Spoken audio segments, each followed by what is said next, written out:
Hey everyone, it's Jake again. Today we're going to talk about home recording studios and what you need to basically get started. I've been building my studio for about 6 to 8 months now. And so I've collected quite a bit of stuff that's been really helpful. But there are some things that I purchased that I realized were unnecessary. Especially around the time that I purchased them. But if I ever wanted to experiment in the future with whatever it is I'm going to do, I have them to my access. I have access to those things.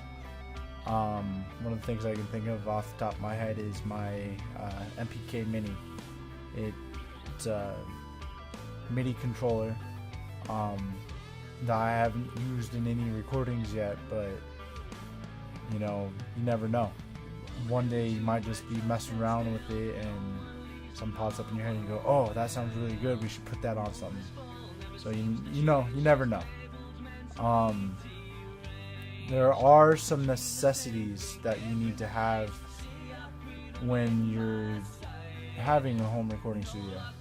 The first thing is obviously something to record it on, whether it be a laptop or a desktop, doesn't matter. And pretty much you need a computer, you need an audio interface, and you need speakers. That's pretty much all you need to get started. Obviously you're not going to get the best quality sound of what you're wanting, so you then invest into something like microphones. This one, for example, is an old microphone obviously, but the ones that I'm speaking into right now are two new microphones. They're condenser microphones, which give you better sound quality than a normal dynamic microphone, which is a microphone you would use on stage. A condenser microphone requires you to use 48 volt phantom power. I don't know, there's a difference in between them. I don't understand how they work, but condenser microphones are great for in a studio. Dynamic microphones are great on stage, not the other way around. You can obviously use a dynamic microphone in your studio, but it's not going to give you the same crisp, clean sounds that you're wanting. It's better on stage. And if you use a condenser microphone on stage, first off, you're going to have to get a preamp that's going to power it, and you're going to get a lot of feedback, and you could possibly damage the microphone. They're very sensitive. A lot of times they come with a shock mount. Mine doesn't, but it's because I bought a cheap one. Anyway, so yeah, you're gonna need a computer, and audio interface, and speakers. We went over the computer. You're gonna need a computer that's capable of processing everything that you're doing, so you're probably gonna want it to remain just for music, just for your recordings. Otherwise your computer's gonna crash, because mine's already crashed just from the amount of stuff I was recording and using it as an everyday computer. So if at all possible, I recommend that you get a separate computer for your recording. You're gonna need a good set of speakers, which would be considered studio monitors. I have Alesis, which is a cheap brand, I guess. They were the cheapest ones at Guitar Center when I got them. I got the pair for $99. And then you plug those directly in your audio interface. What your audio interface is basically an external sound card that you can connect to your computer via USB. And then you can also plug in guitars and microphones.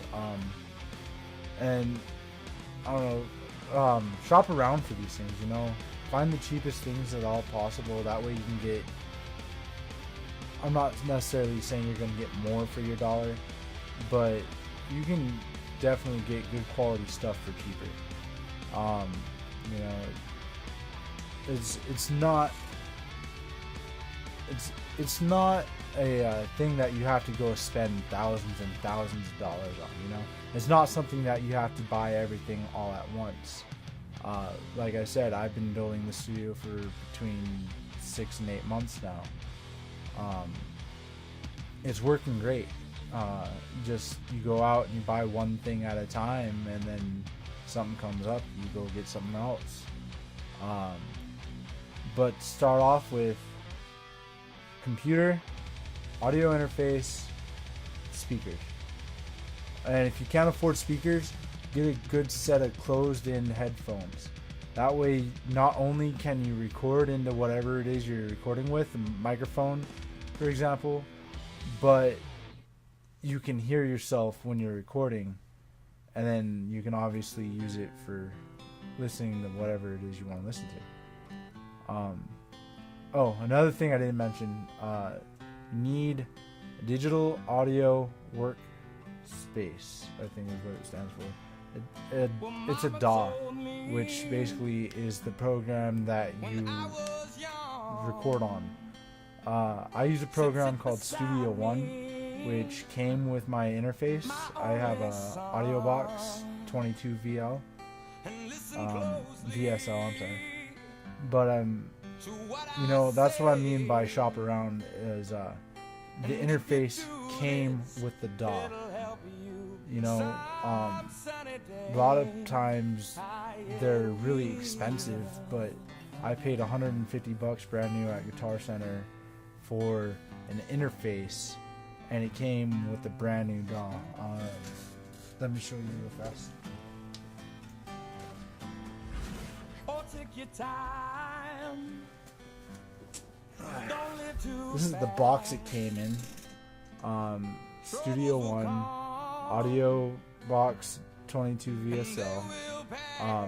This is the original box, and it came with Studio One, which works really good. But I mean, obviously, there's other ones. There's Pro Tools, there's Logic, Ableton Live. There's thousands and thousands of different DAWs you can use. GarageBand, even, you know, if you have a Mac, it comes with GarageBand pre-on there, and you just switch your sound card from your sound card to your interface, and you can record directly on the GarageBand. But I mean, if you have a PC, obviously it's not going to be that simple. PCs, I've learned, aren't as friendly to record on, to use for production, but I prefer PC, honestly, just as a computer in general. But it's all personal preference. Whatever it is you want to do, whatever it is you're looking for, it's whatever works for you. But yeah, there's 4 main things: computer, audio workstation, aka DAW, speakers/headphones, and an interface. That's what it comes down to, guys. That's all you need to know. Don't forget to rate or comment. Jake666ish. Please subscribe. See you guys later.